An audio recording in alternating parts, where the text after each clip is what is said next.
72 વર્ષીય વૃદ્ધાને તેની દીકરીના અન્ય યુવક સાથે પ્રેમ સંબંધ હતા અને તે વાત વૃદ્ધાને પસંદ નહોતી.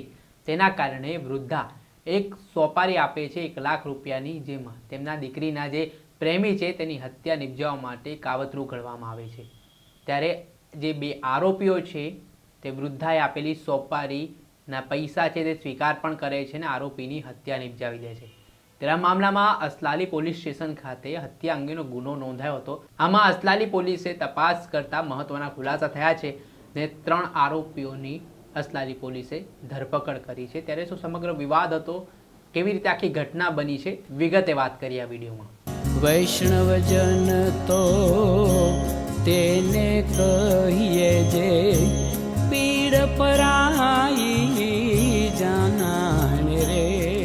નમસ્કાર દર્શક મિત્રો, નવજીવન ન્યૂઝમાં આપનું સ્વાગત છે. હું છું ફૈઝાન. વાત કરીએ તો અમદાવાદના સરખેજ વિસ્તારમાં રહેતા સાકિર ખાન પઠાણના અસલાલી ખાતે આવેલા મુક્તિપુરા ગામ પાસે રેખાબેન ચુનારા નામની મહિલા છે, તેમની સાથે છેલ્લા 3 વર્ષથી પ્રેમ સંબંધ હતા. સાકિર પઠાણ છે તે રિક્ષા ચલાવીને ગુજરાન ચલાવતા હોવાની વિગત સામે આવી છે અને તેઓ અવારનવાર અસલાલી પાસે જતા હશે. આ દરમિયાન મુક્તિપુરા ગામમાં તેઓ રેખાબેનના સંબંધમાં હતા અને ત્યારબાદ બંને વચ્ચે પ્રેમ સંબંધ થવાના પગલે આ ઘટનાની જાણ રેખાબેનના માતા આશાબેનને થાય છે. જો કે આ પ્રેમ સંબંધ 3 વર્ષથી ચાલતો હોવાથી આ બાબત આશાબેનને પસંદ ના હોવાથી જે તેમની દીકરીનો પ્રેમી છે સાકિર ખાન પઠાણ, તેની હત્યા કરવા માટે આશાબેન દ્વારા સોપારી આપવામાં આવે છે, જેમાં તે તેમના જે જાણીતાઓ છે તેમને કહે છે કે આ શખ્સને એટલે કે સાકિર ખાન પઠાણની જો તમે હત્યા કરશો તો હું તમને 1 લાખ રૂપિયા આપીશ. તેમ કરીને જે સામે આરોપીઓ છે તે પણ ડીલ ફાઇનલ કરી દે છે. અને ત્યારબાદ જ્યારે રાત્રિ દરમિયાન અસલાલી ખાતે સાકિર ખાન પઠાણ પોતાની રિક્ષામાં હતા ત્યારે 2 જેટલા શખ્સો છે ત્યાં તીક્ષ્ણ હથિયાર એટલે કે છરી સહિતની વસ્તુ લઈને ત્યાં આવે છે અને સાકિર ખાન પઠાણ કંઈ સમજે તે પહેલાં જ આડેધડ છરીના ઘા ઝીંકીને તેમની હત્યા કરીને ત્યાંથી ભાગી જાય છે. આ ઘટનાના સંદર્ભમાં અસલાલીના મુક્તિપુરા ગામ ખાતેથી સાકિર ખાન પઠાણનો મૃતદેહ મળી આવતા મામલે સરપંચ દ્વારા અસલાલી પોલીસને જાણ કરવામાં આવતા અસલાલી પોલીસની ટીમ તાત્કાલિક ઘટના સ્થળે દોડી આવી હતી અને મૃતદેહને પોસ્ટમોર્ટમ અર્થે હોસ્પિટલ પણ ખસેડવામાં આવ્યું હતું. આ ઘટનાને પગલે મૃતકના ભાઈ દ્વારા આ મામલે ફરિયાદ નોંધાવવામાં આવી હતી, જેમાં અસલાલી પોલીસે હત્યાના ઘટનાની ગંભીરતા લઈને તપાસનો દોર ચલાવ્યો હતો અને ઊંડાણપૂર્વક તપાસ કરતા 3 આરોપીઓની ધરપકડ કરવામાં આવી છે. આ ઘટનાને લઈને શું કહી રહ્યા છે અમદાવાદ ગ્રામ્યના એસપી ઓમ પ્રકાશ ચાટ, તે સાંભળી લો. ગઈ તારીખ 15 તારીખ અહીંયા અસલાલી વિસ્તારમાં એક મુક્તિપુરા ગામ છે, ત્યાં એક ડેડ બોડી મળી હતી. આ ડેડ બોડીની ઇન્ફોર્મેશન જે ગામના સરપંચ અમે આપી ઓર ત્યાં તરત પોલીસ ત્યાં પહોંચી તો ત્યાં જોયો તો એક માણસ જે ત્યાં પડ્યો હતો ઓર એના નેક ઉપર જે ગળા ઉપર જે ડીપ વૂંડ હતો ઓર બાજુમાં એને એક રિક્ષા પડ્યો હતો.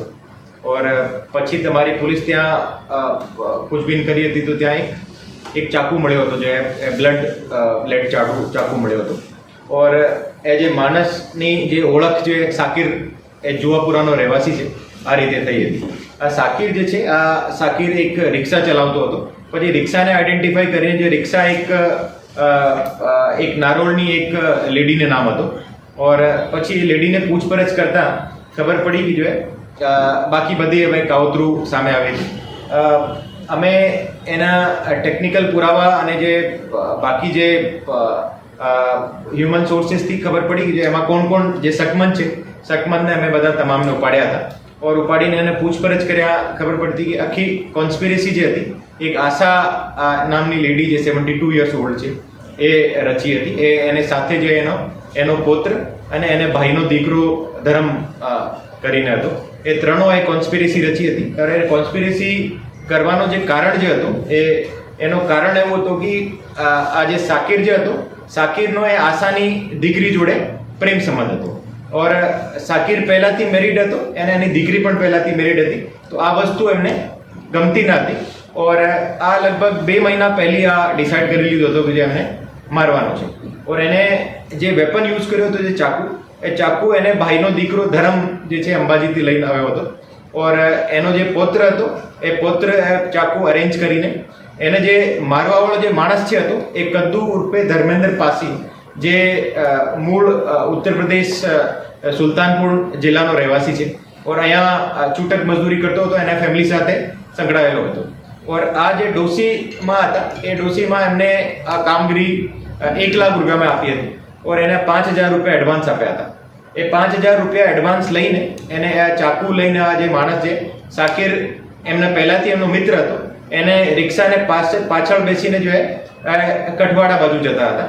ઓર એ કઠવાડા બાજુ જતે વખતે મુક્તિપુરાને નજીક પહોંચતા જો આ સાકિર કોઈ ત્યાં રિક્ષા રોક્યો હતો. એ રિક્ષા રોકીને જે પરત રિક્ષામાં જ્યારે બેસ્યો હતો તે વખતે જે પાછળથી જો એના ચાકુથી ઘા કર્યો હતો જે કદ્દુ ઉર્ફે ધર્મેન્દ્ર, ઓર એની ત્યાં ઓન સ્પોટ ડેથ થઈ ગઈ હતી.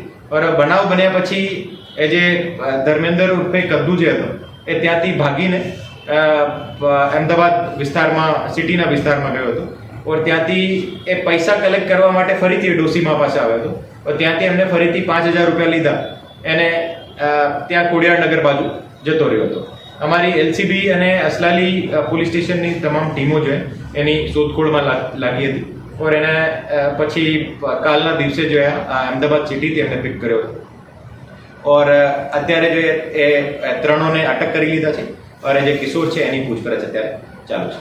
આ હતા અમદાવાદ ગ્રામ્યના એસપી ઓમપ્રકાશ જાટ. તેમણે વિગતવાર આ સમગ્ર મામલે માહિતી આપી હતી, જેમાં 72 વર્ષીય જે વૃદ્ધા છે તેના દ્વારા તેના દીકરીના પ્રેમ સંબંધ તેને પસંદ ન હોવાથી તેણે આ પ્રકારનું કાવતરું ઘડ્યું હતું. અને આ સમગ્ર મામલામાં પોલીસે ધર્મેન્દ્ર રામતેજ, ધરમ ચુનારા તેમજ કાયદાના સંઘર્ષમાં આવેલા એક કિશોર સાથે આશાબેન ચુનારાની પણ ધરપકડ કરી છે. આ અંગે પોલીસે હત્યાનો ગુનો નોંધીને જેલના સળિયા પાછળ આરોપીને ધકેલવાની પણ તજવીજ હાથ ધરી છે. પરંતુ જેવી રીતે આખી સોપારી આપીને હત્યા કરવાનું કાવતરું સામે આવ્યું છે તેના કારણે પોલીસે પણ ગણતરીના કલાકોમાં આ સમગ્ર હત્યાનો ભેદ ઉકેલી નાખ્યો છે. દર્શક મિત્રો, નવજીવન ન્યૂઝને આપ લાઈક કરી લો, સબસ્ક્રાઇબ કરી લો અને શેર કરવાનું ભૂલતા નહીં. વૈષ્ણવજન તો તેને કહીએ જે પીડ પરા